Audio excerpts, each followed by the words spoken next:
অভিযানের পথেও আপনারা হাঁটবেন। 21শে এপ্রিল চাকরিহারা বঞ্চিত চাকরি প্রার্থীরা তারাও একটা কল দিয়েছেন, আপনারা কি পতাকা ছাড়া যাবেন? আমরা এই আন্দোলনকে সম্পূর্ণভাবে সমর্থন করছি। তারা আমাদেরকে ডাকলে তখন আমরা ভেবে দেখবো, এখন আমাদেরকে কেউ ডাকেনি এবং আমরা তাদের এই অভিযানকে দেখে, রূপরেখা দেখেই আমাদের পরবর্তী সময় নবান্ন অভিযান যদি মনে হয় প্রয়োজন আছে তবে আমরা নেব। তৃণমূলের কি এই মুহূর্তে বোধোদয় হলো? কারণ অনেকেই, বেশ কিছু সাংসদ এই মুহূর্তে তারা মন্তব্য করছেন যে শিক্ষকদের উপরে আচরণে পুলিশের আরো সংযত হওয়া উচিত ছিল। কিচ্ছু বোধোদয় কিচ্ছু হয়নি। হ্যাঁ, চোরে না শোনে ধর্মের কাহিনী।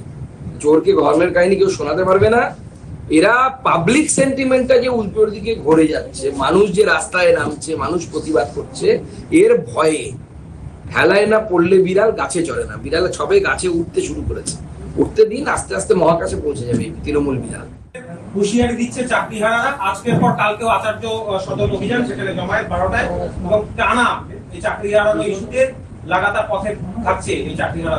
দেখুন, আমাদের যারা যোগ্য তারা চাকরি যেন ফিরে পায় বা যাদের চাকরি থাকে, এটা আমাদের বরাবরই দাবি ছিল। এই চাকরিহারাদের যে লড়াই, সেই লড়াইকে আমাদের সমর্থন আছে, আমরা নৈতিকভাবে সমর্থন করছি।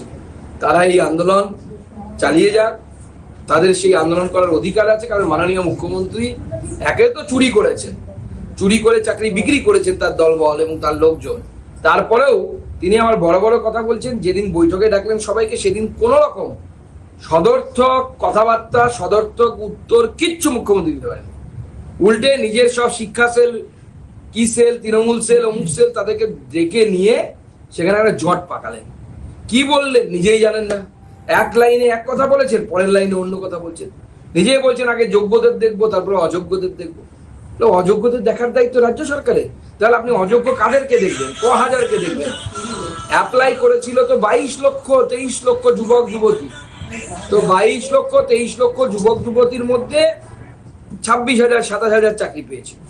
তো 26,000 27,000 যারা চাকরি পেয়েছিল, বাকি তো সবাই অযোগ্য। তাহলে তারা চান্স পাবে না কেন?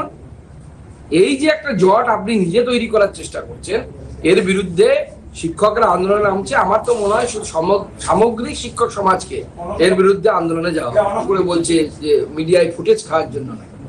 এরা এতটাই অসংবেদনশীল, অভদ্র এবং অশিক্ষিত। তৃণমূল কংগ্রেস আমার একটা রাজনৈতিক দলে পরিণত হয়েছে। আমরা আমাদের সকল রাজ্য স্তরের নেতৃত্ব থাকবে এবং সেই আমরা মিছিল করব। এখনো পর্যন্ত যেটা ঠিক হয়েছে, কলেজ স্কোয়ার থেকে ধর্মতলা পর্যন্ত আমরা প্রতিবাদ মিছিল করব এবং আমাদের জেলায় জেলায় অলরেডি গতকালও বেশ কিছু জায়গায় আন্দোলন হয়েছে।